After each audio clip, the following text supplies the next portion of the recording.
And just like that, we are 3 weeks into the college football season. There's been good, there's been average, and there's been trash. And today we're going to talk about how each SEC team has looked through these 3 weeks and give them a good old-fashioned letter grade. Now keep in mind, not only are these grades going to be based on-field performance, but we're also going to take into account how you were supposed to be going into the season. Because there's been some teams that have absolutely overperformed and overachieved and look way better than they were supposed to. And there's been teams that were supposed to be a lot better than they've looked. With that being said, some teams are going to be graded a lot more strict than others. So if I give your team a grade that you don't like, too bad. You should play better. Without further ado, let's get started with Alabama. And Alabama, I'm giving them a C+. We all saw what happened in Tallahassee. The Noles absolutely punked the Tide, and the Tide did not look like the old Tide that we've known throughout the years. They played the game pretty soft. They looked soft. They didn't hustle as much as they usually do. And look, I will say this, Florida State does look a lot better than last year. As we all know, they were 2-10 last year. But I think a team that's as talented as Alabama still should have beat them. And Bama ended up bouncing back against ULM and Wisconsin, but that's just ULM and Wisconsin. We'll see what happens in 2 weeks when they play Georgia and Athens, but if they lose pretty big, there will be conversations among Bama fans on who the next coach is going to be. All right, next up we've got Arkansas, and I'm giving Arkansas a B-. The Hogs have a pretty good team, especially on offense. This guy, Taylon Green, I think he's already solidified himself as a top 5 quarterback in the conference. And Sam Pittman, his specialty is the offensive line, and that front 5 looks pretty damn good. Now, Arkansas's defense does need some work. I know Lane Kiffin is a really good offensive mind, but I think they scored too many points against you, Arkansas. I'm sorry. Bottom line is, Arkansas needs to make a little bit of adjustments on defense, but I think they're going to be able to score on anybody on their schedule. Solid start, Hogs. You get a B-. All right, next up, we've got my Auburn Tigers, and I'm giving us a B+.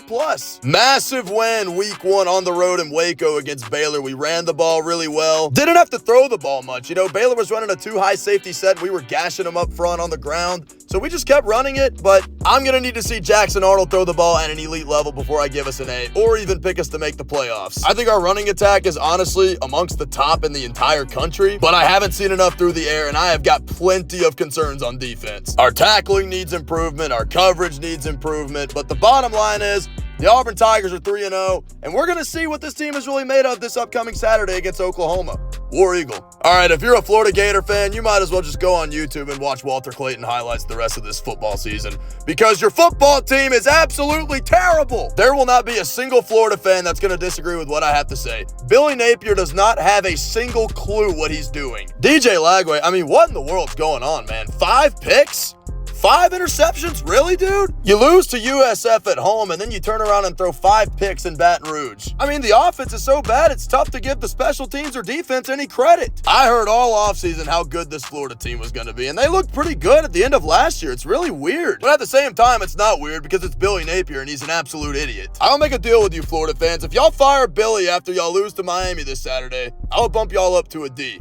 Next up, we've got Georgia, and I'm giving the Bulldogs an A. What an unbelievable game this past Saturday against Tennessee. Not exaggerating, that was one of the best games I've ever seen. Gunnar Stockton, what an unbelievable touchdown throw on that 4th down to keep the game alive. Went on the road and beat a really good Tennessee team, and I gotta say, this Georgia offense looks really scary. Nate Frazier and their O-line full of 5-stars are gonna run all over the SEC. But the question is, can they do it against their kryptonite, the Alabama Crimson Tide, in 2 weeks? All right, I'm giving Kentucky a C-.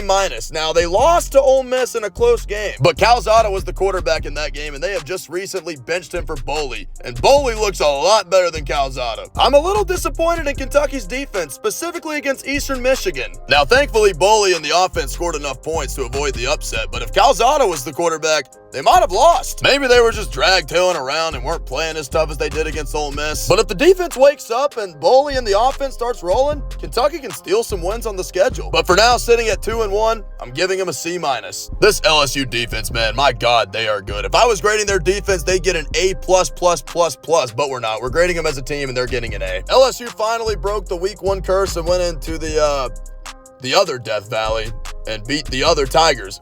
But that was pretty much all because of their defense. Nuss played all right against Clemson, but this LSU offense has got to improve if they're going to win the national championship. It's almost like this LSU team is kind of the opposite of 2019, where 2019 had the super good offense and the good defense, where this team has the really good defense and the pretty solid offense. We'll see how Nuss and the offense improves. For now, I'm giving LSU an A. All right, next up we've got Ole Miss, and Ole Miss gets a B+, sitting at 2-0 in conference play, 3-0 overall. Ole Miss had some quarterback questions going into this season, but Chambliss put them all to rest with his performance against Arkansas last week. It's going to be another year of a high-flying Lane Kiffin Ole Miss offense, but even though they forced a fumble to seal the win against Arkansas, the defense does need some work. But I'm sure they'll figure it out. Ole Miss is going to have a really good offense this year, and they've got a big game this upcoming Saturday against Tulane. And how about those Mississippi State Bulldogs, man? They're getting an A-.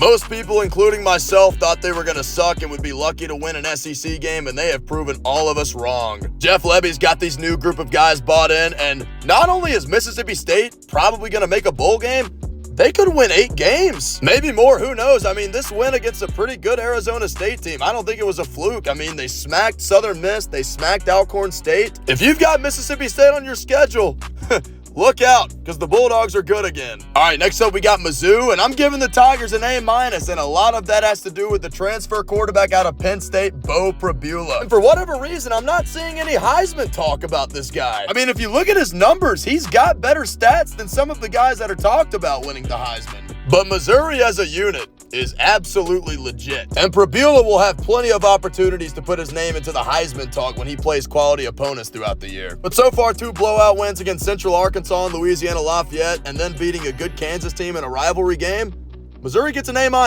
And we're going to stay on the topic on teams with Heisman-level quarterbacks and talk about Oklahoma. They get an A. John Mateer is currently the Vegas favorite to win the Heisman, and rightfully so. He's been putting on a show. But it hasn't just been John Mateer and the Sooner offense. This defense is full of dogs. Through 3 weeks, Brent Venables' defensive unit has only allowed 19 points. And the reason I'm not going to give the Sooners an A+ is because they didn't destroy Michigan like I thought they could have. I mean, watching the game, Oklahoma was head and shoulders the better team, but the scoreboard didn't show it, and I think Oklahoma could have fixed that. Nonetheless, the Sooners look like an elite team, and it's going to be a tough one for my Tigers to pull off on Saturday. Next up, we got South Carolina, and South Carolina is barely avoiding getting an F. Vanderbilt came into Columbia last week and just absolutely embarrassed them. And I know Sellers got hurt and the backup had to play, but they were getting beat before that. Vanderbilt beat them in every aspect of football. And with how terrible Virginia Tech has turned out to be, why did it have to take a crazy punt return for South Carolina to beat them? The same team that was so good up front on both sides of the ball last year is gone. And South Carolina is probably going to have an average season. Despite the loss against Georgia, Tennessee looks like a good team. They're getting a B. Especially on offense. I bet every Tennessee fan is thanking the good Lord that Nico wanted to leave because Aguilar is head and shoulders better than him. But here's the problem, Tennessee fans. If you want to be a team that gets an A, you have to excel in every aspect of football. And that includes kicking. Oh my Lord, Tennessee was 1 field goal away from getting an A+.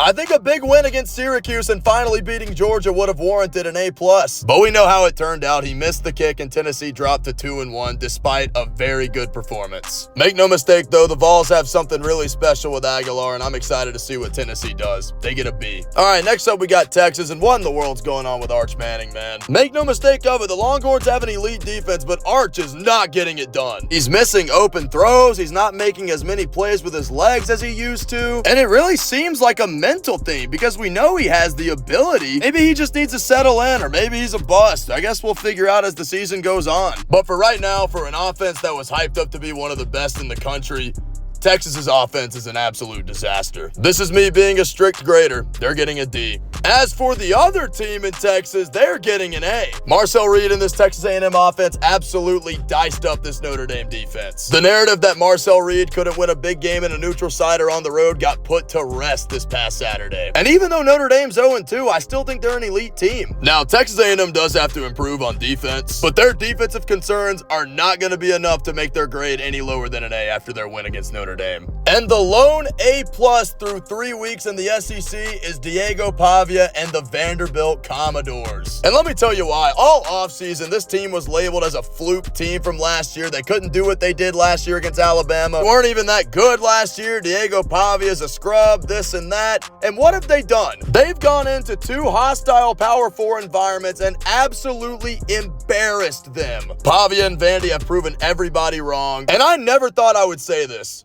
but Vanderbilt is a legit playoff contender.